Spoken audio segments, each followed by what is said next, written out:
30 सालों में ये सबसे ज्यादा वोटिंग परसेंटेज हुआ है फर्स्ट चरण के चुनाव में, ये क्या दर्शा रहा है सर? 30 सालों में नहीं, आज़ादी के बाद बिहार में हुए चुनाव में ये सबसे ज़्यादा वोटिंग परसेंटेज है। ये दो बातों को दिखाता है। पहला कि जो बात हम लोग पिछले कई महीनों से, बल्कि मैं 1-2 साल से कह रहा हूँ कि बिहार में 60% से ज़्यादा जनता बदलाव चाहती है और पिछले 25-30 साल से जो राजनीतिक विकल्प के अभाव में एक तरह से धीरे धीरे राजनीति को लेकर, चुनाव को लेकर उदासीनता बन गई थी, विकल्प नहीं था लोगों के पास।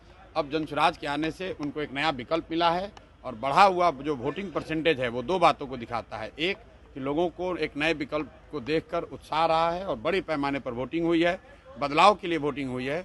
और दूसरी बात, जो बड़े प्रवासी मजदूर हैं जो बहुत बड़ी संख्या में छठ के बाद रुके हुए हैं, उन्होंने अपना और अपने परिजनों का, अपने मित्रों का जो वोट कराया है उसने सबको सरप्राइज किया है।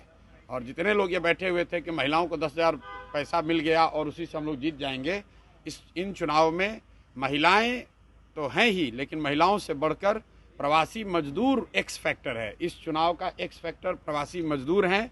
वो क्या कर रहे हैं, वो अपने दोस्तों, मित्रों, परिवार वालों से कैसे वोट करा रहे हैं, इसी से बिहार का चुनाव तय होगा। आप मुझे जितने पत्रकार लोग हैं ये बताइए कि किसी मीडिया चैनल ने, किसी पत्रकार ने, किसी राजनीतिक विशेषज्ञ ने, किसी पार्टी ने अगर ये कहा हो, किसी नेता ने कहा हो कि बिहार में इस बार अप्रत्याशित वोटिंग होने वाली है? किसी ने नहीं कहा है। और ऐसा नहीं है कि महिलाओं का वोटिंग ज़्यादा हुआ है। पहली बार बिहार में युवाओं की वोटिंग सबसे ज़्यादा हुई है। सबसे ज़्यादा एग्रेसिव होकर युवा वोट किया है। तो अगर युवा वोट कर रहा है तो अपने भविष्य के लिए वोट कर रहा है, बिहार में बदलाव के लिए वोट कर रहा है, बेहतरी के लिए वोट कर रहा है। स्टेटस को के लिए इतना बड़ा वोट पड़ना यूजुअली संभव नहीं है। 1-2 अपवाद हो सकते हैं, लेकिन जहां कहीं भी पिछले 20 वर्ष में इस तरह से बढ़ चढ़कर वोटिंग हुई है, वहां इनकम्बेंट पार्टियों को, सरकार को खामियाजा भुगतना पड़ा है।